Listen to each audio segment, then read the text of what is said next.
We are back with Mr. Keith Williams. Keith, good afternoon, my brother, and welcome to CWS as it is. Hi, good afternoon, Sylvain. It's great to be here. Awesome. Keith, in one sentence, if that is possible, how would you describe yourself? Just to orient our audience to who you are and what you do. Well, I'm a retiree. I've been in the United States for about 27 years. I come from a background in law enforcement in Guyana. I spent 19 years in law enforcement. And basically now, in terms of what I do, I pay more attention to what is going on in Guyana. I get involved as much as possible.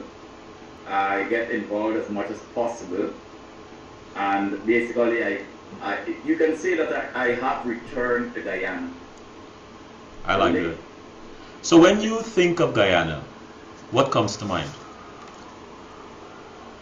Well, a mixture of sadness, but of course, a nostalgic reminiscence of joy, happiness, what once was.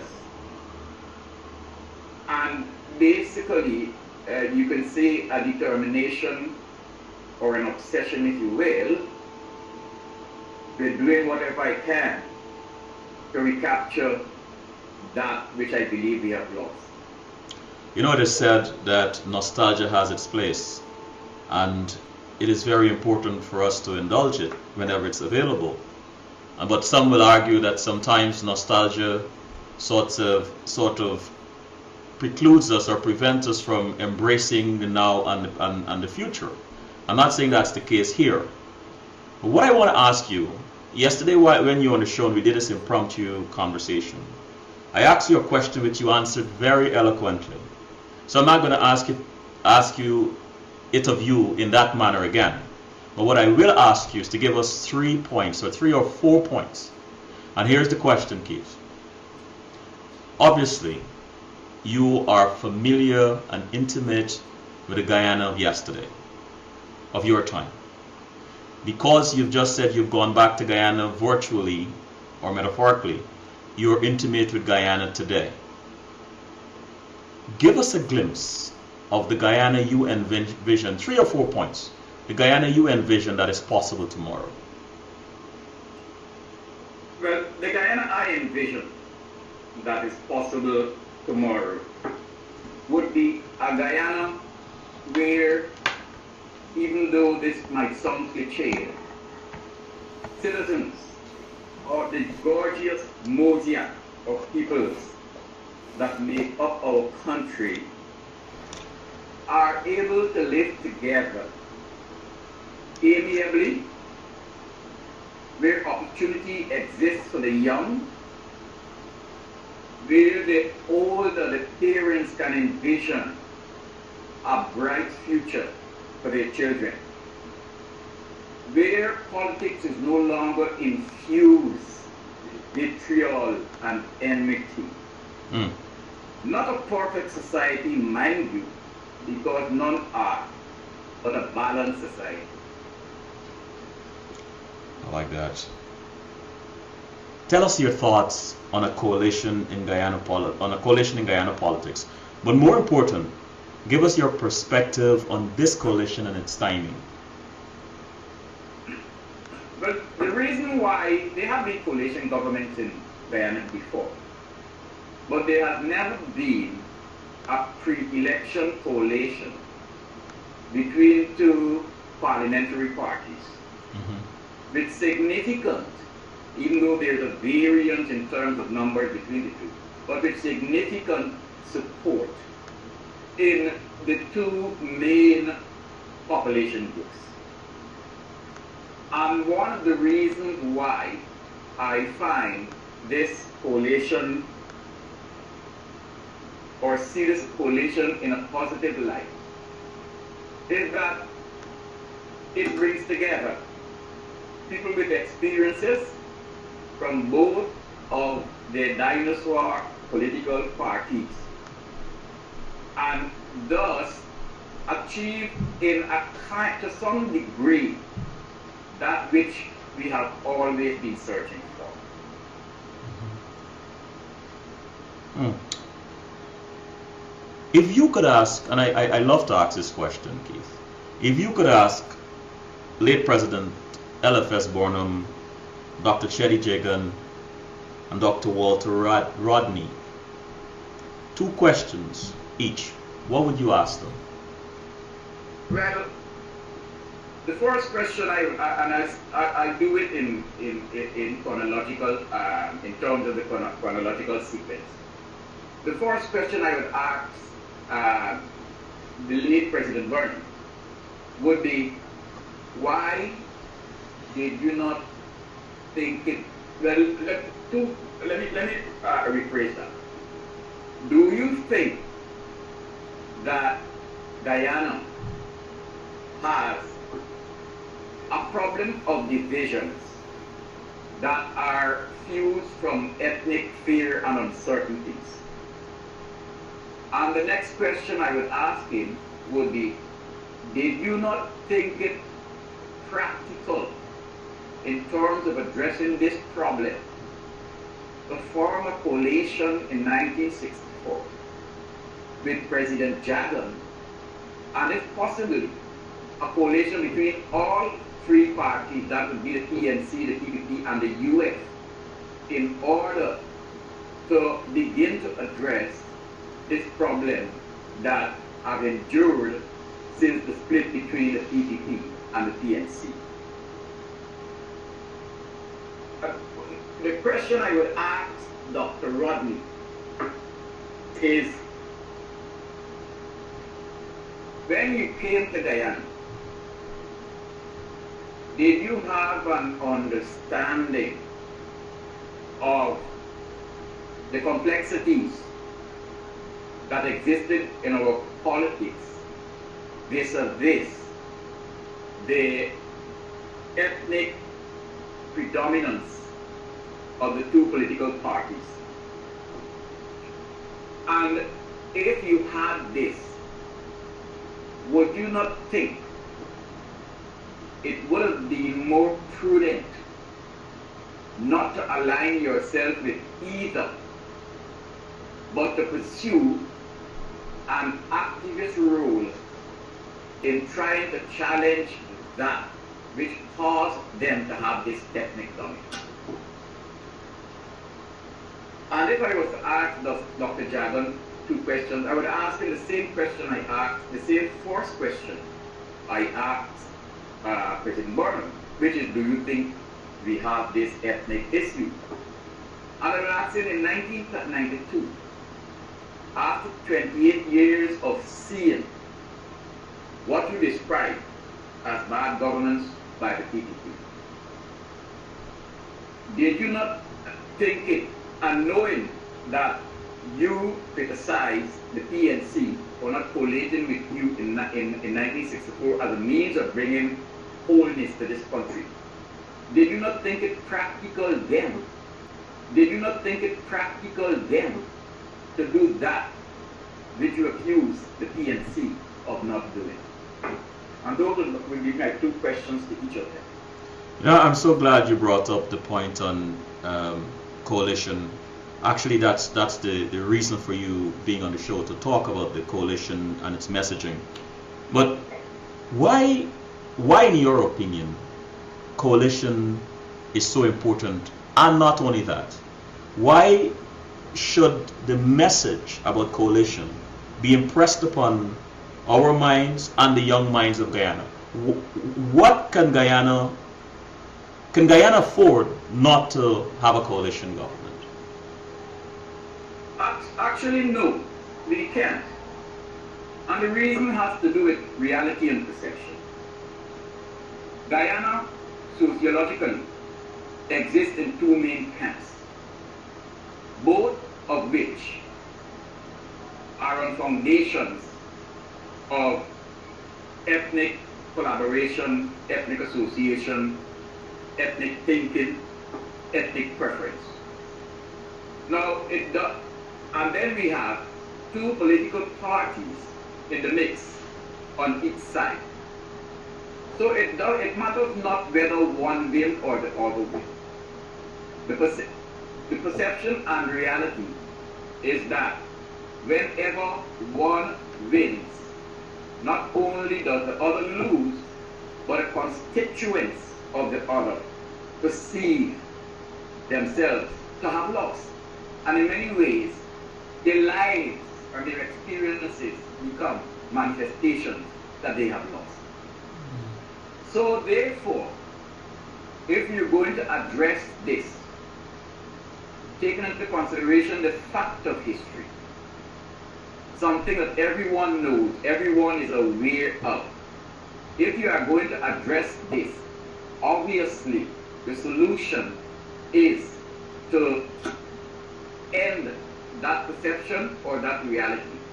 And about the best way to do that is in some form of consociational administration. That is what has occurred in virtually every society where issues similar to what exists in Guyana have become predominantly divisive and have created fissures so deep that some even went to war and violence against each other. There may be many, Keith, but what is your deepest concern or perhaps fear about Guyana or for Guyana? My deepest concern about Guyana today is it descending into something much worse than what currently exists. My deepest fears about Guyana is that people becoming so disenchanted,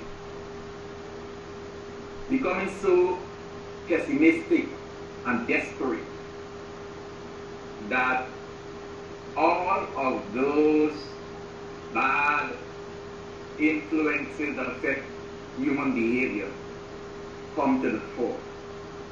And given that we're a very small society, existing in a very confined coastal plain, that would be horrendous for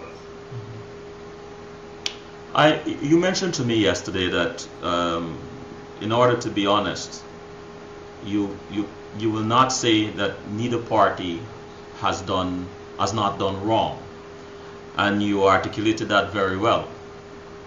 But and we are students here, Keith. I do respect your knowledge. What are three things? Why is there this perception, and why is it being sold? Or how? I know why, the political leverage it can bring to either parties. But this idea of Forbes Barnum and the PNC as ghouls and monsters, why does this continue to be palatable or appealing to the opposite, to the party, to the government? Can you explain to us why something like that is very dangerous? And I know both parties are guilty of throwing stones. Why should we stop this nonsense now? Well, it is appealing for the government for one main reason, basically. The Lord Acton said that power corrupts and absolute power corrupts absolutely. And power is almost like a drug, almost like a psychotropic substance. When people become addicted to it, sometimes it's hard for them to get out. And basically, if the machinery, remember what Guyana is, basically, as I said before, Guyana, the two main parties of Guyana are ethnic parties, so anyone to deny that is basically to be the stifling party. They are two ethnic parties. And one has a majority, basically. One has a majority. Now, I want to make a very clear distinction between when I speak about, or when I criticize the PPP party, to not let it be misconstrued as criticism against the constituents who might vote for the PPP. Because they live their experiences, and I don't presume to speak to the experiences of people. They say who sees it knows it. But this thing has become, the reason why I say this thing has become, well, everyone knows why it has become so powerful an ingredient in politics. Because if you have a majority, and they have had, whether in from perception or reality, an unpleasant association with another political entity, reminding them of this takes the mind away from the current experience and influences them to reason and act based on that memory, whether it is perception or reality. It is like one of the things I've always, the analogies I make in this instance, in terms of defining where we are, how the argument that comes from the PDP to say, is that people trapped in a house with a burglar are being asked to consider, to forget what that burglar in their house and cast their minds back to a burglar who might have been in their parents' house 30 years ago. That represents the prescience, the predictability of where the future will be. And that's how I see it. Now, as I said, I do not. I blame both parties equally for not doing enough to address the main problem in Guyana. Because our problems start from one source. It is one source that one source is the root from which the branches of all of our problems spring. And neither party has ever done enough to address that. Keith, if I may go into the chat room, by Mati J asks rather, do we see ethnic dominance from the coalition? I don't see where that is possible. Let me look at it this way then. You have Moses Nagamatu, Kemrat Ramjatan, Says Narain, a whole bunch of people within the coalition that precludes to me any possibility of ethnic dominance. But we can go further than that and examine it because all of these things have nuances, basically. We are saying, because if we're talking about ethnic dominance, we are presuming that these men, that Kemraj Ramjatan and Moses Nagamatu would join with the APNU in order to dominate Indian dialects. How practical is that?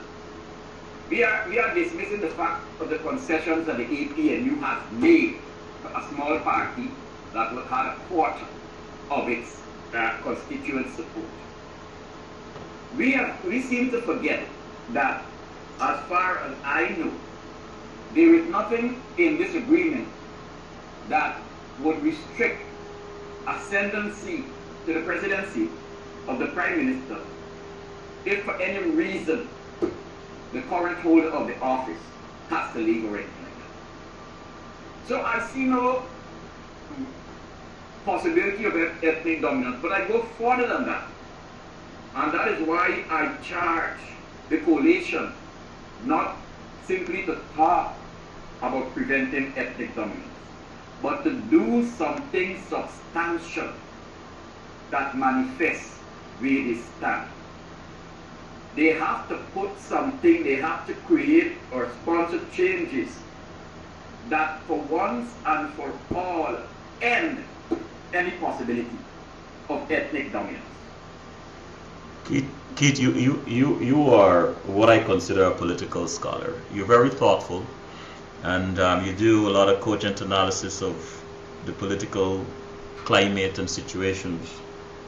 If you had a plan, an idea, a concept, a strategy that Guyana can use so that every group within Guyana feels a part of the politics, a part of the governance, what would that be? Well, actually, I do have such a plan. I've been thinking about such a plan now for like 2 years. I've written severally on it because I have said, once you identify what the problem is, then the solution is to fix the problem. And if I identify the problem as the perception or reality of ethnic dominance, then you have to put something in place that ends that perception or reality. So I have argued that one of the mechanisms that can be used for this would be parliamentary provisions, constitutional provisions that require parties, in order to form a unitary government that is a government of itself within its own party, to win at 60 to 65% of the electorate. And if a party wins 60 to 65% of the electorate, one can presume that that party has cross-ethnic support. But this also will encourage parties to reach across ethnic lines in order to get support. And this would disincentivize the practice of appealing to ethnic groups, ethnic plantations or holdings in order to get into power. But I would not simply end it there. Besides that, I would have a provision that directs or that coerces, and I would call it a constitutional coercion, that mandates that if a party does not win that plurality, that 60 to 65%, if no party wins this, then the party with the largest amount of electoral support should have the presidency. The party with the second most support should have the prime ministership. And the party with the least amount of support should have the Ministry of Justice, Attorney General, Minister of Home Affairs. Because in my mind, what we have there would be a perfect check and balance situation. Because you would have the small party, while not having a lot of constituents, having the power to police the actions of the larger parties. And you would have the larger parties being held to a standard of behavior. But they would also be able to check the smaller party if the smaller party had a mind to forfeit its position or abuse its position. And this would not, if you think about this, would not only act as a disincentive to the politicians or parties for ethnic pandering, it would also basically disabuse the electorate of the notion that good things will come to them if their choice in the ballot box is ethnicity. This would move the population to a position where they would no longer vote, they would no longer make the electoral choice based on who they want to rule them, who they want to govern them. They will make it based on how they want, how they wish to be governed. I have one question in that plan, that strategy there, Keith. What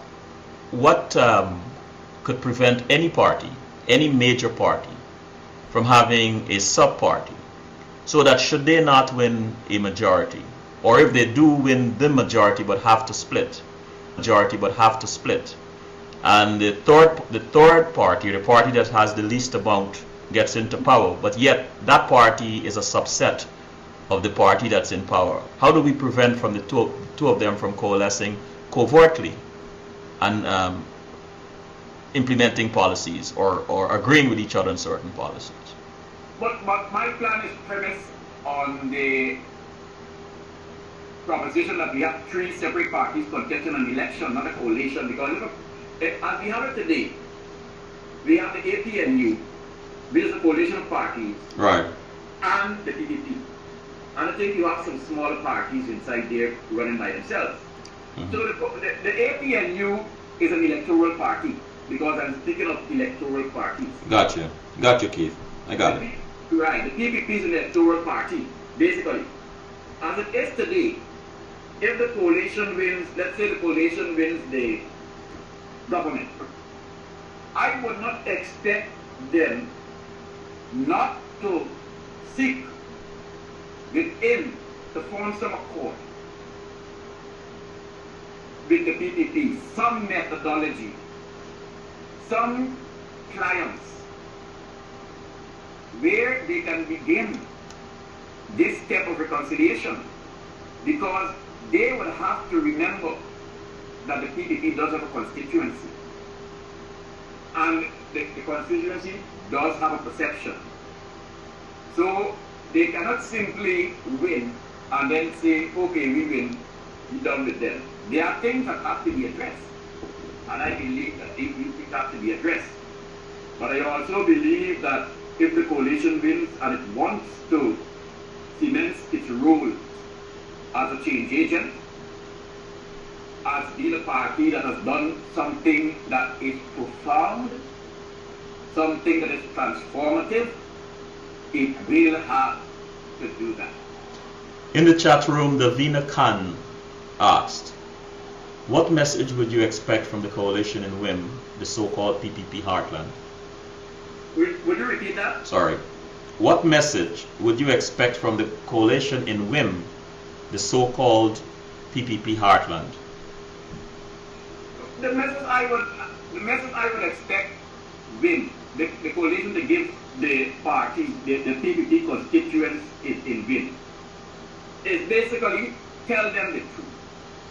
Tell them that Mr. Grace is not Mr. Borner, and Mr. Ramatar is not Dr. Jack.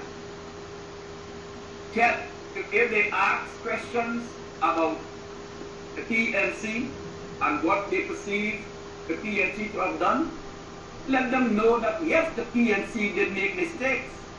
Yes, the PNC did make errors. If they want to cite the errors, cite the errors.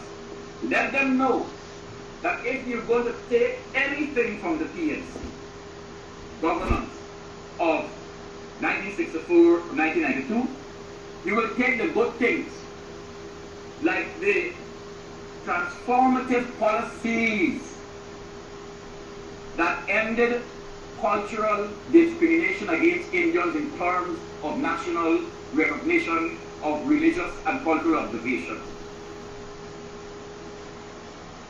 of discrimination in religious discrimination in terms of the level, the recognition of the religious leaders. That you will basically take those good things, that is what you will take, but you will not take errors. That you will not bring in these errors. That you accept that they made errors. That all parties have made errors. And so the question becomes, which party is ready to deal with the errors it makes? And not simply deal with the error it makes. Be very, very determined to address truths. To address truths that are factual. Let me give you one example here. Then, there is a constant regurgitation that the PNC banned dal, potatoes, coconut, flour in order to spite Indians. Now, some people might feel that way. And as I said, I don't challenge people's perceptions, but I challenge things that are illogical. Because that is like saying, you're standing in a bus line. There are 6 people in the bus line. You're 1 or you're 3 of 6 people in the bus line. Someone takes a bucket of water, throws it through an upper story, falls on all of you, and you claim that that person was aiming for you alone. That person was aiming to get you. There are things that are practical and there are things that are impractical. And the fact of the matter is, long ago, Guyana had become a country whose dietary habits embraced that which was brought to Guyana by our Indian forefathers. Whether it be curry, whether it be roti, whether it be dal, whether it be dal puri, this has become the foods of all of us.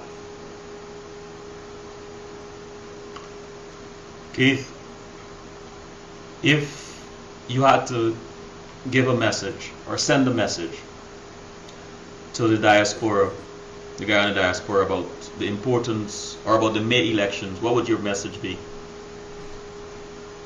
I would ask probably the two most important assets that the diaspora have are their voices and their financial contribution. The diaspora already make great financial contribution to Guyana because without the diaspora, without remittances, I don't know where Guyana would be. But our voices are probably one of the most important things, assets, to changing Guyana.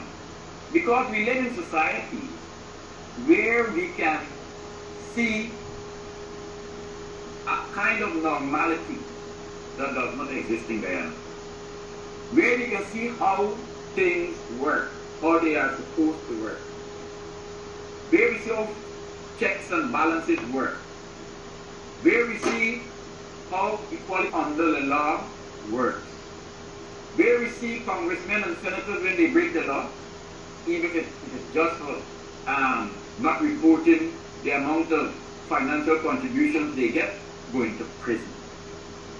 So when we bring our asset is our voices and our understanding, and we must bring it without feeling compromised. We must not feel compromised in this, and we must not be tardy in this.